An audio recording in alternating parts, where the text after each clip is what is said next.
안녕하세요. 파락강통에서 재기한 주식쟁이입니다.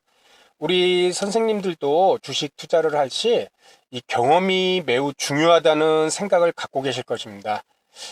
여기서 말하는 이 경험이라는 게 그렇다면은 과연 어떤 것을 의미하는지, 단순히 투자 기간이 길어서 그로 인해서 수업료, 손실도 많이 보고 그러한 매매 횟수가 많다는 것이 이 경험을 다 의미하는 것인지, 거기에 대해서도 한번 생각해 볼 필요가 있을 것 같습니다.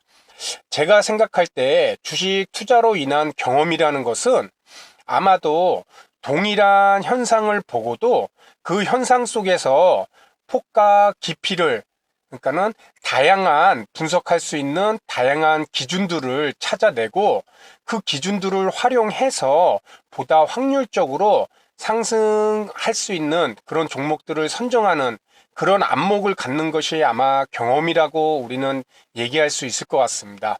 그렇다면은 주식 투자 경험이 많은 사람은 A라는 종목에 이렇게 하나의 이평선들만 봤을 때도 그 이평선을 통해서 다양한 해석을 할 수 있는, 도움이 될 수 있는 기준점을 찾을 수가 있을 것이고, 경험이 적다는 사람들은 그렇게 동일한 A 기업의 이평선을 봐더라도 뭐 한 가지, 두 가지에 초점을 맞추는 그런 기준들밖에 볼 수가 없을 것입니다.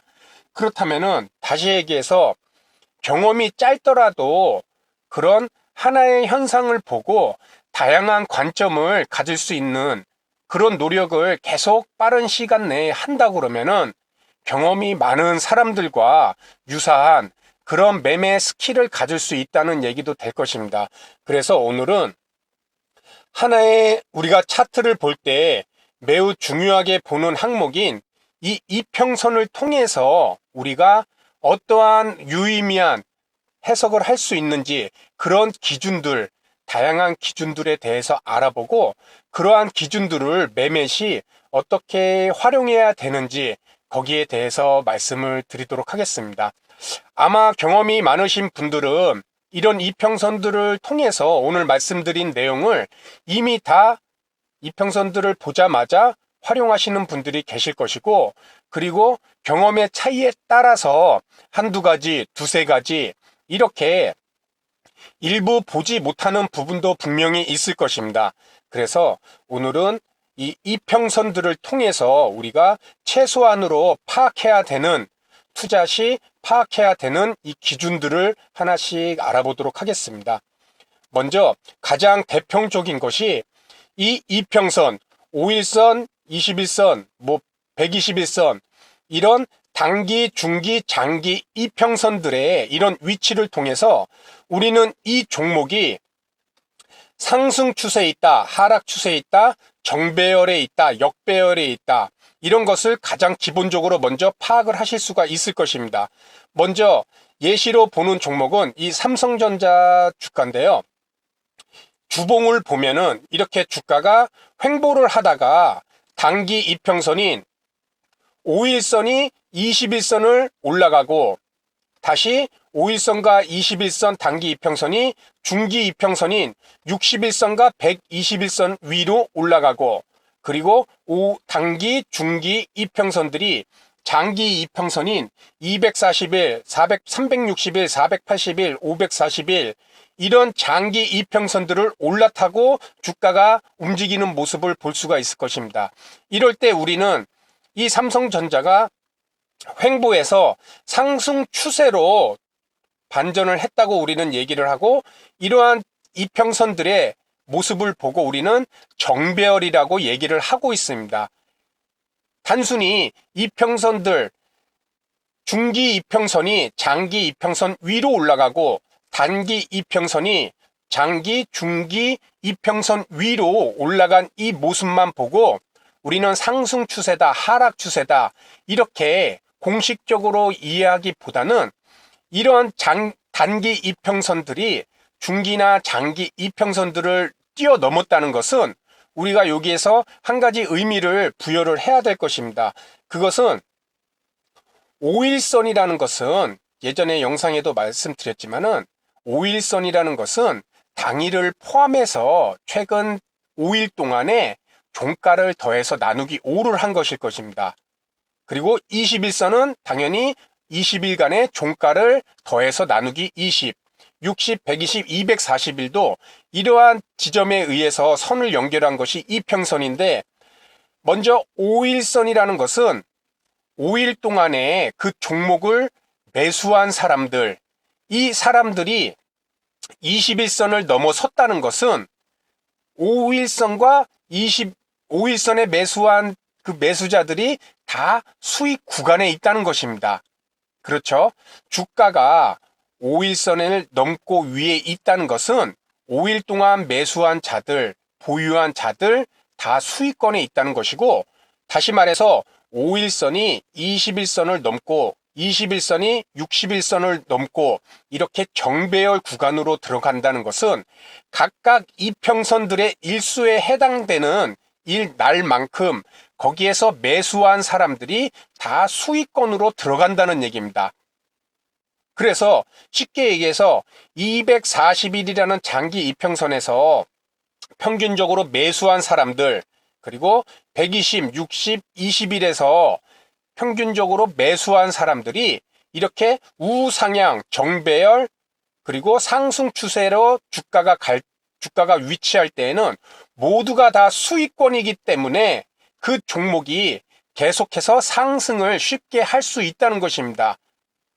그렇기 때문에 주가라는 것이 자신이 수익을 보고 있는 상태라면은 그 종목을 빠르게 매도하기보다는 수익을 극대화, 보유를 통해서 그 추세를 유지를 할 때 그 종목을 계속 매도가 아닌 보유를 통해서 주가를 이제는 상승을 시킨다는 것이고, 신규 매수자들 또한 이렇게 매도 물량이 나오지 않기 때문에 더 매수하려고, 주가라는 것은 매수자들이 안달이 나서 매도 호가창을 잡아먹으면서 올라가야 주가가 실질적인 상승이 있는 것입니다.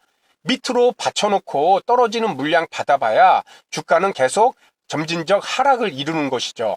그렇기 때문에 매수자들 또한 이러한 정배열인 종목을 보고 이 종목이 앞으로도 계속 상승 추세를 유지할 것이라는 것을 예상해서 계속 매수를 하는데, 매도자들은 수익권이라서 쉽게 물량을 내놓지 않습니다. 그렇기 때문에 우리가 종목을 선정할 때 왜 상승 추세인 종목, 왜 정배열인 종목을 매수를 해야 되는지, 그것이 정답이 이런 보유자들과 신규 매수자들 간의 관계로 우리는 설명을 할 수 있다는 것입니다. 반대로 그렇다면은 하락 추세 역배열로 진행되는 이런 지점에서는 5일선에 매수한 사람, 그리고 5일 동안 매수한 사람이죠.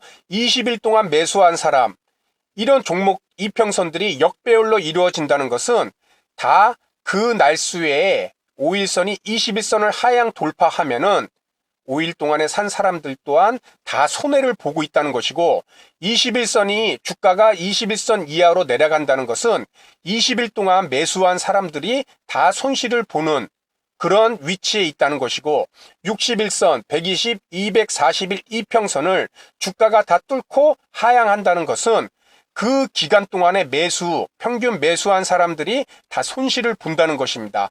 그렇기 때문에 이렇게 추세가 하락 추세로 이어지거나 하락 추세로 전환되거나, 그리고 배열도가 역배열이 됐을 때는 이렇게 이평선들이 우하향을 하게 되고 4시 방향, 5시 방향으로 우하향하게 되고, 그것은 결국 이 날짜만큼의 산 보유자들이 다 손실을 본다는 것입니다.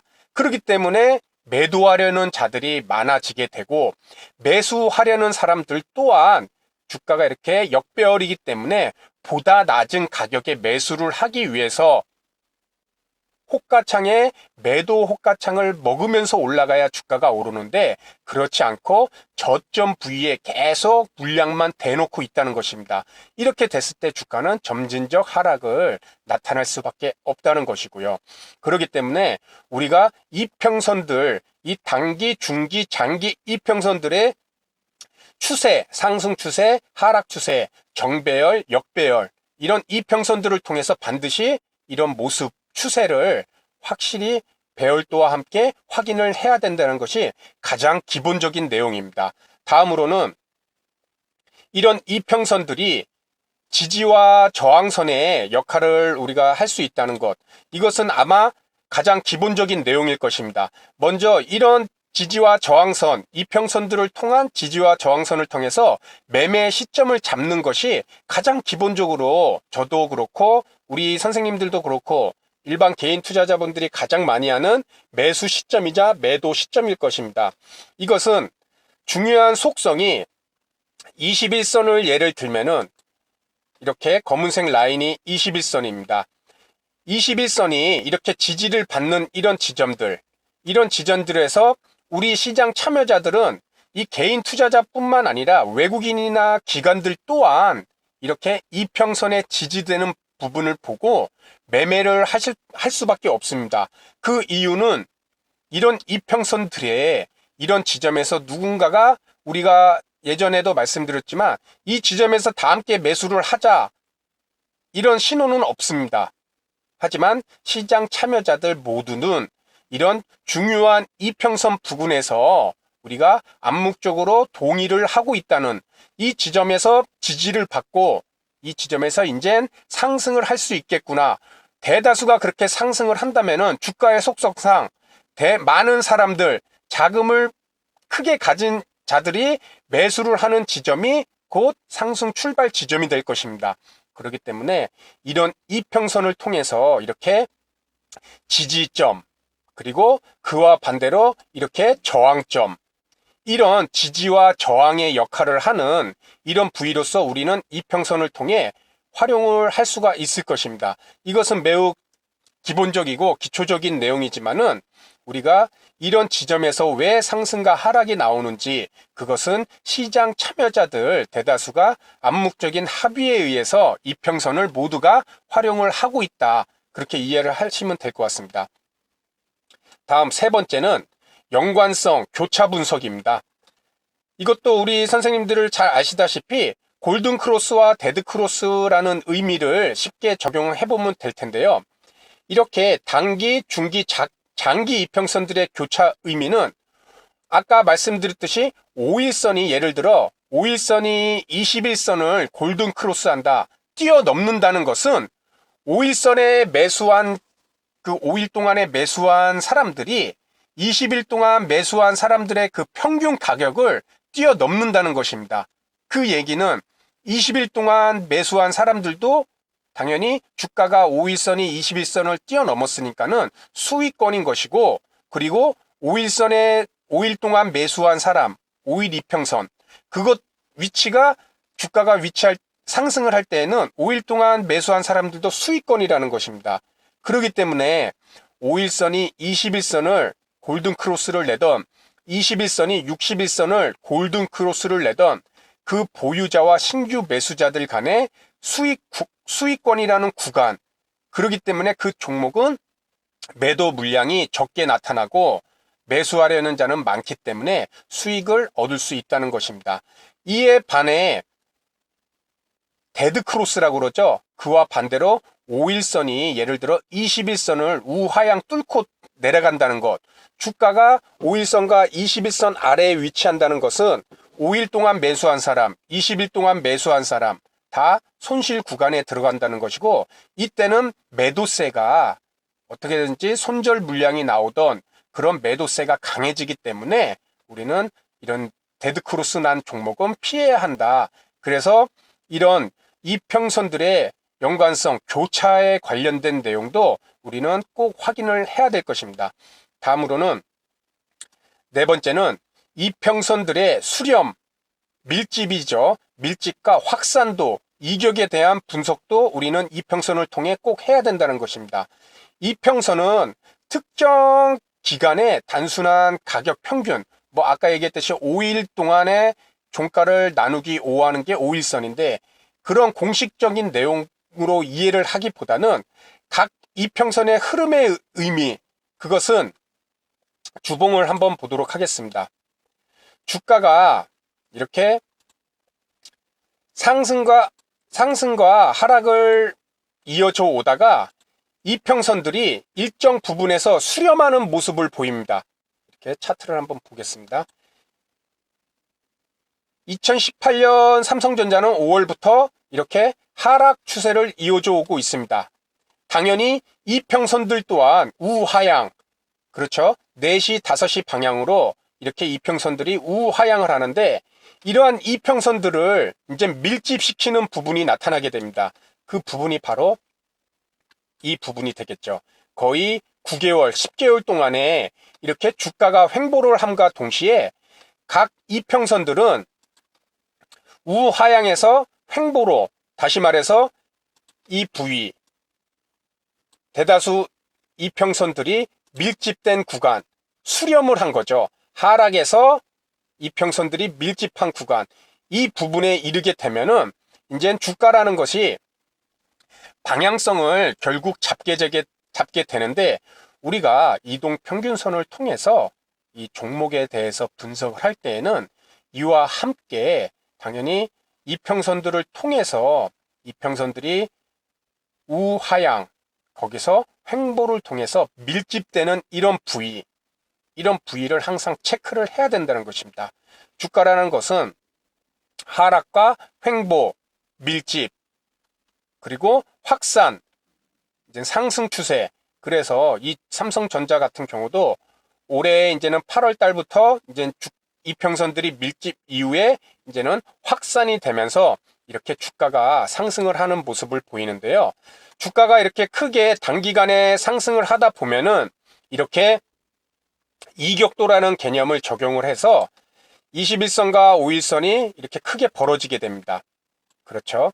그렇게 됐을 때 우리는 이전에 영상에도 말씀드렸지만은 주가가 이렇게 이격도가 크게 벌어진다는 것은 보유자들이 이제는 즐거운 마음으로 이제 수익 실현을 할 그런 지점을 찾는 시간이고, 신규 매수자들은 이렇게 이격도가 컸을 때는, 확산이 컸을 때는 매수를 보류하고, 이격도가 단기 이평선들이 최소 밀집하는 이런 지역에서 재매수를, 눌림목 지역에서 재매수를 하는 그런 매매 방법을 활용을 하라고 말씀을 드렸을 것입니다. 그렇기 때문에 우리가 이런 이동평균선을 통해서 다시 한번 속성인 이런 수렴, 밀집과 그리고 밀집 이후의 방향성, 확산인지 아니면 하락인지 그것까지 이평선을 통해서 우리는 분석을 해야 된다는 것입니다. 그리고 다음에는 매물대와 이제는 이평선들 간의 관계 또한 우리는 확인을 해야 된다는 것입니다. 이렇게 주봉을 봤을 때 지금은 이 지나온 시점을 이렇게 봐서 그렇지, 이 지점에서 봤을 때 우리는 이평선들이 이렇게 밀집된 지역을 지날 때 그 구간에서 많은 매매가 일어나게 되고, 그 부위는 결국 이 매물대 차트를 보시면 아시겠지만 횡보하는 구간이 길면 길수록 이평선들이 아까 말씀드렸듯이 밀집하면 밀집할수록 그 구간에서 거래가 많이 늘어나게 되고, 그 부분은 결국 이평선들과 이 매물대 간이 상호 공존하는 지점이 되는 것입니다. 그렇기 때문에 우리가 이동평균선을 분석할 때에는 단순히 이평선들만의 위치를 보는 것이 아니라 이런 식으로 매물대와 어느 지점에서 이렇게 교차하고 있는지 이런 위치까지도 매물대와 함께 확인을 해야 된다는 것입니다. 그리고 마지막으로 일봉을 다시 한번 보면서 말씀을 드리겠습니다. 마지막으로는 이 이평선을 우리가 확인을 했을 때 단순히 주가 위치가 5일선 위냐, 21선 위냐, 아니면 61선 아래냐, 이런 이평선과 주가의 위치만을 보는 것이 아니라 우량 및 비우량 수급 주체와의 관계 또한 이평선과 연계를 시켜서 분석을 해야 된다는 것입니다. 다시 얘기해서 이렇게 이평선이 하향했을 때, 우하향하고 주가가 떨어졌을 때 기관이나 뭐 외국인이 이렇게 순매수를 하는 종목, 그 부위에서 이제는 지지 라인, 이평선들이 지지할 수 있는 그런 지점으로 우리는 이해를 할 수 있다는 것입니다. 그렇기 때문에 반대로 매도 물량, 외국인이나 기관이 크게 매도하는 그 지점이 있다고 그러면은 거기에서 이평선들, 단기 이평선, 중기 이평선들과 이런 우량 수급 주체와의 매수와 매도, 물량과의 관계를 항상 연계를 해서 이평선도 해석을 해 주어야 된다는 것입니다. 그렇게 됐을 때 이런 식으로 외국인과 기관이 함께 매수를 했을 때 이런 이평선들을 다시 한번 분석을 같이 함으로 해서 이런 정배열 추세로 이루어질 때 우리는 상승 초입 부분에 충분히 매수를 할 수 있는 그런 근거로 이평선을 활용할 수 있다는 것입니다. 그래서 오늘은 우리가 단순히 차트를 봤을 때 가장 중요시 생각하는 이런 이평선들, 이 이평선들만을 통해서라도 이렇게 오늘 말씀드린 총 6가지 내용들, 아마 이 6가지 내용들에 대해서 다 확인을 하시는 분들도 계실 것이고, 또는 단순히 상승 추세와 하락 추세 또는 이런 지지점과 저항점만을 보신 분도 계실 것이고, 아울러 오늘 방송을 듣고 이런 매물대 그리고 수급 주체 그리고 교차하는 부분, 이런 부분이 왜 일어나는지 단순히 차트 모양만을 보고 공식처럼 암기하는 것이 아니라 그 중요한 이유인 보유자와 매수자 간, 신규 매수자 간의 힘겨루기, 매수세와 매도세가 결국에는 이 부분에 관여를 한다는 것이겠죠. 그것까지 우리가 속성을 이해했을 때 이 이평선을 통해서 우리는 다양한 매매 기준으로 충분히 활용을 하실 수가 있다는 것입니다. 그래서 오늘은 이 이평선을 통해서 우리가 분석할 수 있는 이런 다양한 매매 기준들의 6가지 매매 기준에 대해서 말씀을 드렸습니다. 다음 시간에는 기회가 됐을 때 이 이평선이 아닌 이 캔들을 통해서 또 한번 이 캔들만을 갖고도 여러 가지 매매 기준점으로 우린 분석할 수 있을 텐데요. 이 캔들에 관련된 내용도 말씀을 드리도록 하겠습니다. 오늘 시간은 여기서 마치도록 하고요.